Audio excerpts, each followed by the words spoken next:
It was a sunny afternoon in Paris when N'Golo Kanté decided to visit a luxury car dealership. He had always been a simple man, someone who preferred humility over ostentation, but after years of hard work and success in football, he felt that maybe it was time to give himself a small gift. Not out of vanity, but because despite his fame and fortune, he was still a human being with dreams and desires like anyone else. Wearing a basic t-shirt, simple jeans, and a pair of worn-out sneakers, Kanté walked into the dealership without attracting any attention. He wasn't wearing flashy watches or gold chains, and his discreet demeanor contrasted with the luxurious environment around him. The place exuded exclusivity: gleaming glass walls, leather sofas, refined background music, and of course, the cars, shiny, imposing, true works of art on wheels. As soon as he entered, a young salesman glanced at Kanté with indifference, barely acknowledging him before turning back to assist a well-dressed couple. Kanté, unfazed, calmly walked through the showroom, admiring each vehicle's details. That was when a woman in high heels and an impeccable suit approached him. Valérie Dupont, the dealership's sales director, was known for her demanding attitude and for personally selecting the clients she deemed truly worthy of her attention. To her, a real customer was someone who displayed wealth, certainly not a short, soft-spoken man who looked more like a lost tourist. "May I help you?" Valérie asked impatiently, crossing her arms. Kanté smiled politely. "Ah, yes, merci. I would like to know more about this model," he said, pointing to a high-performance sports car with a six-figure price tag. The director looked him up and down, frowning. The man wasn't carrying a briefcase, wasn't wearing an expensive suit, and, to make matters worse, seemed too shy. He was definitely not the kind of customer who usually bought cars there. "This is one of our most exclusive models," she said in a slightly condescending tone. "But perhaps there's something more affordable for you." Kanté raised his eyebrows, surprised, but kept his smile. "I like this one. Could you show me the details?" Valérie discreetly sighed, clearly impatient. This type of person always showed up. Curious tourists, young dreamers with no money, people who just wanted to take pictures to impress their friends. "All right, but sir, you do realize this car is not for just anyone, correct?" Kanté tilted his head slightly, trying to understand what she meant. "What do you mean?" She gave a forced smile. "Well, the price is quite high, and usually our customers come, let's say, prepared. I wouldn't want you to waste your time."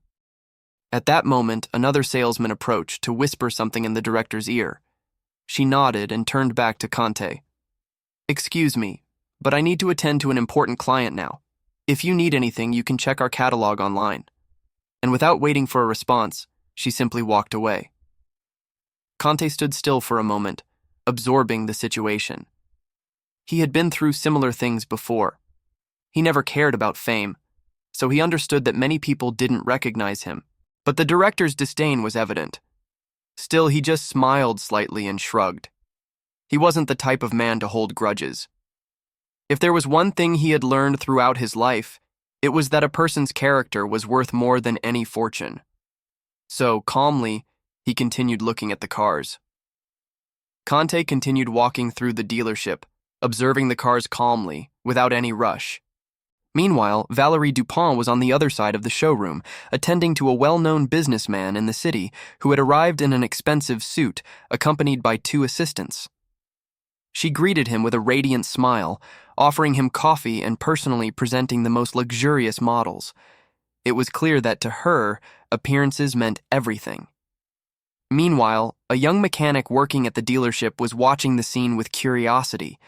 The young man, named Thomas, was a passionate football fan and immediately recognized Kanté. His eyes widened and he nearly dropped the wrench he was holding. "No way! That's Kanté," he murmured to himself. He couldn't contain his excitement and discreetly approached. "Mr. Kanté, sorry to bother you, but I'm a huge fan," Thomas said, trying to keep his composure. Kanté smiled warmly and shook the young mechanic's hand. "Nice to meet you. What's your name?" "Thomas, I watched the 2018 World Cup. You were incredible. Actually, I've always admired not only your football skills, but also your humility. You're an inspiration to so many people." Kanté smiled, a bit shy but sincerely grateful. "That means a lot to me, Thomas. Thank you for your kind words." Valerie, who had been busy with her important client, noticed the interaction and frowned. She didn't like seeing employees wasting time with unqualified customers. She walked over, crossing her arms. "Thomas, why are you bothering this gentleman?" "Kanté," the player completed. "Yes, Mr. Kanté. Thomas, you have a lot of work to do. Please return to the workshop." The mechanic hesitated, feeling a mix of embarrassment and indignation. But before he could say anything, a murmur began to spread through the dealership. Another customer who had just entered recognized Kanté and became excited.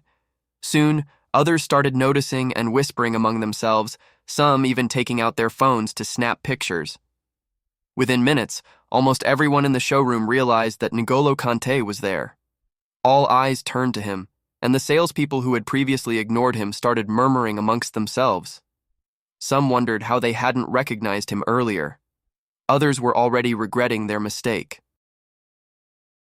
Then, a middle-aged man, one of the dealership's owners, appeared in the showroom and saw what was happening. His eyes widened when he spotted Kanté, and he immediately walked over, extending his hand with a nervous smile. "Mr. Kanté, what an honor to have you in our dealership. Why didn't anyone inform me sooner?" Kanté shook the man's hand gently, with no sign of resentment. "There was no need. I just wanted to check out some models." The dealership owner glanced around, noticing the embarrassed look on Valerie's face. He quickly understood that something had gone wrong and gave her a serious look. "Mr. Kanté, please allow me to personally show you our finest models. I'm sure we'll find something that suits your taste." Valerie, realizing she had made a huge mistake, tried to recover.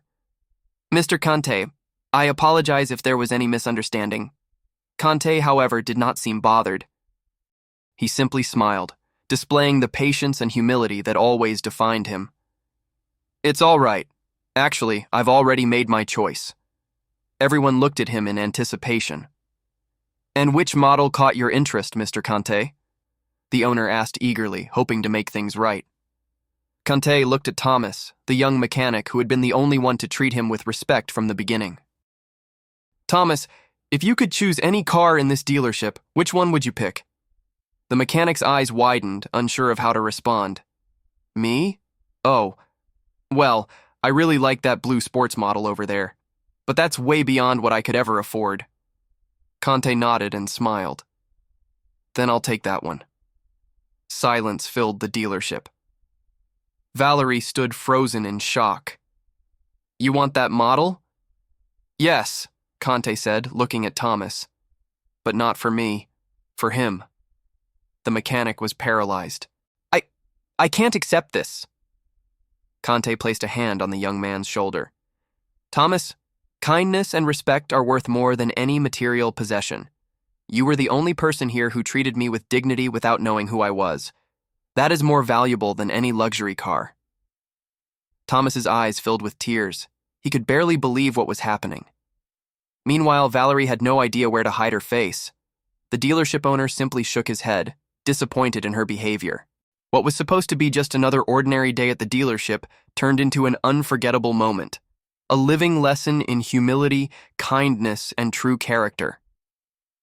Silence filled the dealership, but it quickly gave way to murmurs of shock and admiration.